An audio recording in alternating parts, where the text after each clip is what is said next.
بسم اللہ الرحمن الرحیم الحمد للہ رب العالمین والصلاة والسلام علی اشرف الانبیاء والمرسلین نبینا محمد وعلی آلہ وصحبہ اجمعین اما بعد۔ اسوۃ حسنہ کی روشنی میں ہم حضور صلی اللہ علیہ وسلم کے صحابہ کرام میں سے حضرت سلمان فارسی سے رضی اللہ تعالیٰ عنہ کے بارے میں پڑھ رہے تھے، اور ابھی ہم نے ان کے بارے میں یہاں تک جانا تھا کہ وہ جو ہے اموریہ کے جو راہب تھے اس کے پاس تھے، اور وہاں پر اس کا انتقال ہو گیا، لیکن انتقال ہونے سے پہلے ان کو یہ بتا دیا تھا اس راہب نے کہ اب کوئی اور جو ہے دینی اسی پر کوئی راہب میں نہیں دیکھتا جو قائم ہو، لیکن اب ایک نئے نبی کے آنے کا وقت آ گیا ہے، اور اس کا جو بعثت کی جو نشانیاں تھیں وہ ظہور ہو گئی ہیں، اور یہ ہے کہ وہ عرب کی سرزمین میں ہوں گے، اور ان کی کچھ نشانیاں انہوں نے حضرت سلمان فارسی کو بتائی تھیں۔ اور اس کے بعد حضرت سلمان فارسی جو ہے وہ اموریہ میں جتنا عرصہ اللہ نے چاہا وہاں رہے، پھر وہاں سے ملک عرب کے تاجران بنو کلب کا ایک قافلہ گزرا۔ سلمان فارسی نے ان سے درخواست کی کہ وہ اسے اپنے ساتھ عرب لے جائیں، بے شک اس کے بدلے میں اس کے سارے مویشی، گائے اور بکریاں جو بھی ہے لے لیں، جو ان کے پاس تھا جو مویشی وغیرہ وہ لے لیں، اور وہ انہیں سب کچھ دے دے گا۔ چنانچہ بنو کلب کے تجار نے یعنی قافلے نے ان کو اپنے ساتھ لے لیا، مگر جب وہ وادی القریٰ میں پہنچے تو انہوں نے اس پر ظلم کرتے ہوئے ان کو ایک یہودی آدمی کے ہاتھ بطور غلام بیچ دیا، حالانکہ وہ تو ایک آزاد اور مالدار آدمی تھے۔ چنانچہ سلمان فارسی اس یہودی کے پاس رہ گئے، اور انہوں نے وہاں کھجوروں کے باغات دیکھے تو یہ امید کرنے لگے کہ ہو سکتا ہے یہ وہی ملک ہو جس کے بارے میں اس آخری راہب نے بتایا تھا۔ اس مدت کے دوران سلمان فارسی اس یہودی کے ہاں بطور غلام زندگی گزارتے رہے۔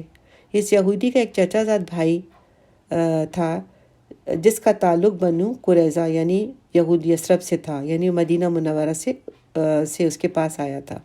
اس نے سلمان فارسی کو اس یہودی سے خرید لیا اور اپنے ہمراہ مدینہ منورہ لے آیا۔ اب سلمان فارسی رضی اللہ تعالیٰ عنہ سے مروی مسند احمد میں کے مطابق یہ جو اگلے واقعات ہیں وہ خود بیان فرما رہے ہیں، کس طرح انہوں نے بیان فرمایا۔ آپ رضی اللہ تعالیٰ خود یوں بیان کرتے ہیں، تو اللہ ذل جلال کی قسم، جو ہی میں نے مدینہ منورہ اور اس کے گرد و نواح کو دیکھا تو اس آخری بزرگ راہب کی بتائی ہوئی نشانیوں کے مطابق اس علاقے کو فوراً ہی پہچان لیا۔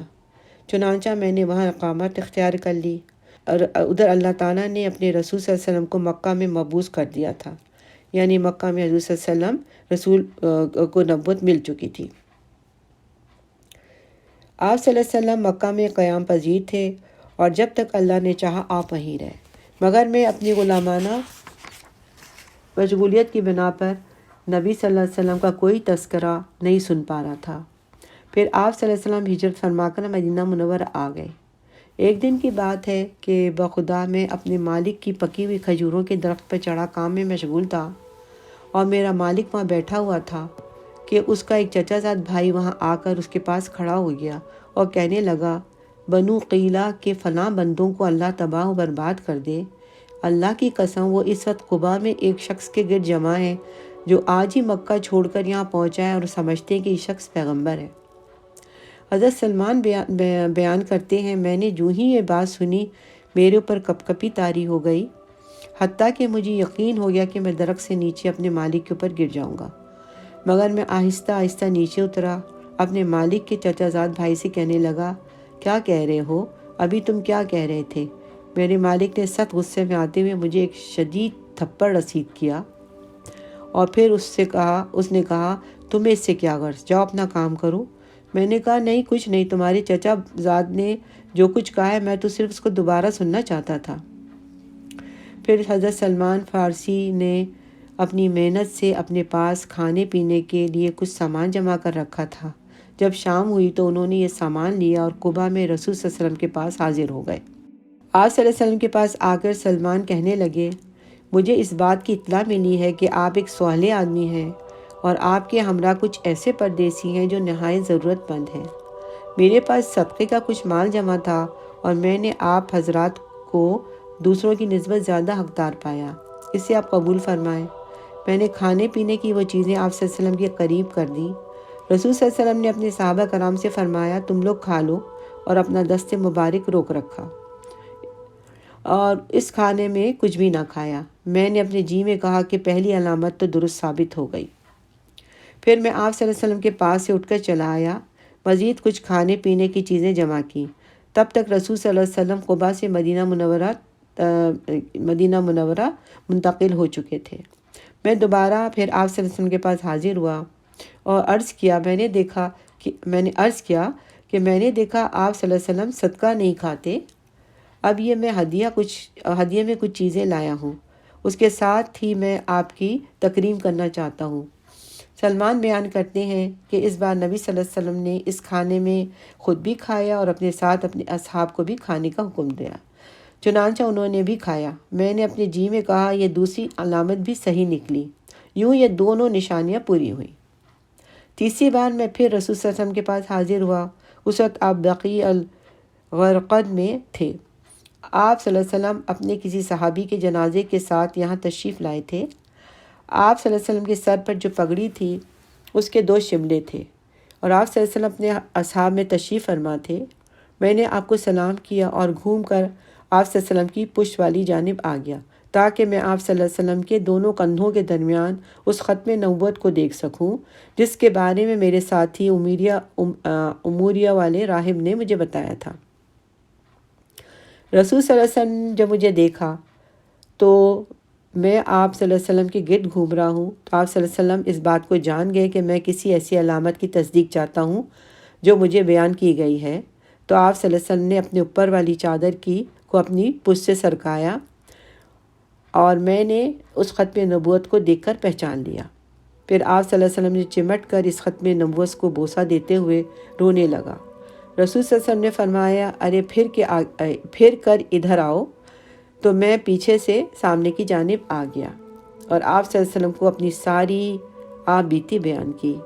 نبی صلی اللہ علیہ وسلم کو میری باتوں نے حیرت اور تعجب میں ڈال دیا اور پسند فرمایا کہ یہ ساری بات آپ صلی اللہ علیہ وسلم کے اصحاب بھی سن رہے تھے۔ حضرت سلمان فارسی اسی غلامی والی زندگی میں برابر آتے رہتے، حتیٰ کہ رسول صلی اللہ علیہ وسلم کے ساتھ غزوہ بدر اور جنگ احد بھی گزر گئے۔ اس کے بعد نبی صلی اللہ علیہ وسلم نے ان سے فرمایا، سلمان اپنے یہودی مالک سے مکاتبت کر لو۔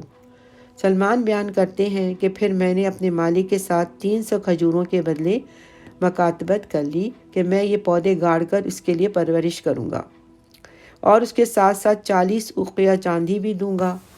رسول صلی اللہ علیہ وسلم نے اپنے صحابہ کو حکم دیا کہ اپنے بھائی کی مدد کرو۔ پھر انہوں نے میری بھرپور مدد کی۔ ایک شخص نے 30 عدد کھجور کے چھوٹے پودے مجھے دے دیے، ایک بھائی نے 20 عدد، ایک آدمی نے 15 اور ایک چوتھے آدمی نے 10 عدد۔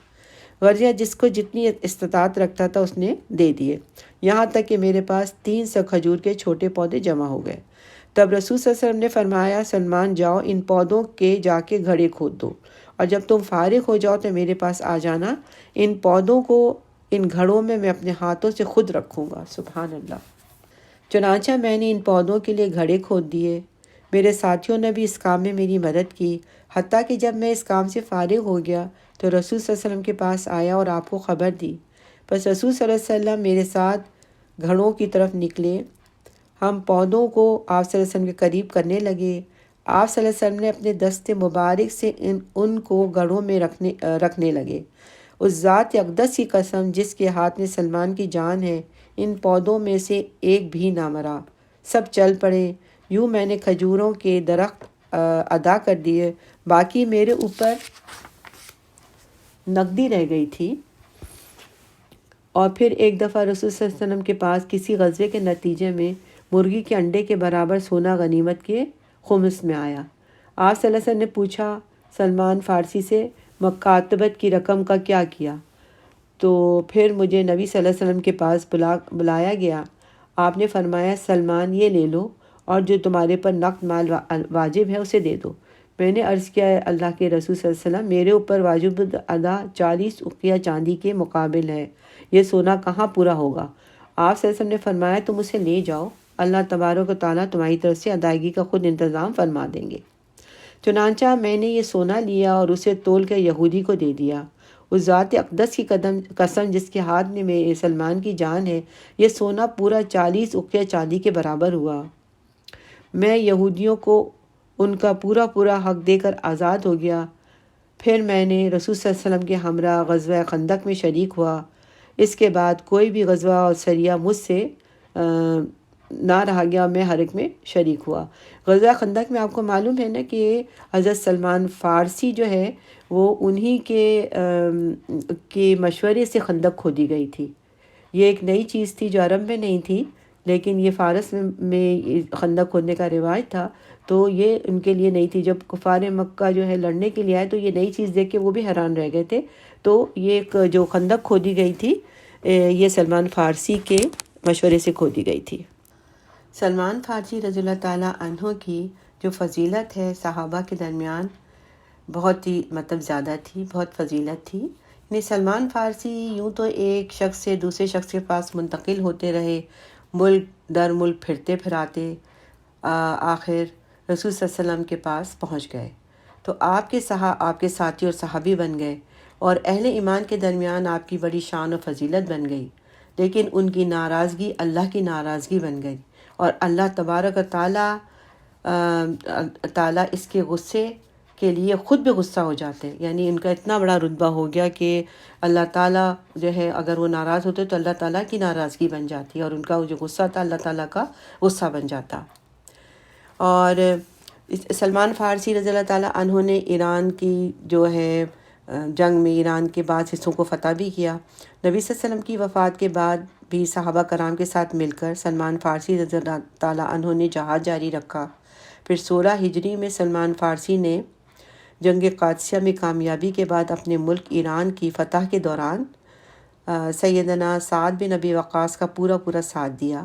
کسرا ایران کے 2 بڑے شہروں میں سے ایک نہر شہر کا جو شہر تھا، جب سعد بن ابی وقاص نے محاصرہ کر لیا تو اس شہر والوں نے اپنا سخت دفاع کرتے ہوئے انہیں اس شہر سے دور رکھنے پر مجبور کر دیا۔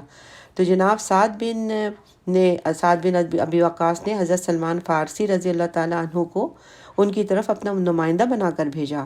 پھر جب حضرت سعد مدائن میں کسرا ایران کے قصر ابید یعنی وائٹ ہاؤس پر اپنا لشکر چڑھانے آئے تو مدائن کے باسیوں اور ان کا دفاع کرنے والوں کو آپ جناب سلمان فارسی کی زبانی مسلسل 3 دن تک اسلام کی دعوت دیتے رہے۔ حضرت سلمان فارسی ایرانیوں کو فارسی زبان میں مخاطب ہوتے ہوئے ان کو بتاتے تھے کہ وہ انہی میں سے ایک ہیں، یعنی انہی فارس سے ان کا تعلق ہے، اور پھر آپ ان کو 3 باتوں کی دعوت دیتے تھے کہ اسلام قبول کر لو، نہیں تو جزیہ دے دو، ورنہ لڑائی کے لیے تیار ہو جاؤ۔ یعنی انہوں نے لڑائی میں جنگ میں پورا ساتھ دیا۔ تو حضرت عمر بن خطاب کے زمانے میں بھی ان کو صوبہ مدائن کا امیر یعنی گورنر بنا کر بھیج دیا گیا، اور پھر وہیں پر آپ مقیم ہوئے یہاں تک کہ ہجری 32 میں آپ وہیں پر فوت ہوئے اور وہیں پر آپ مدفون ہیں۔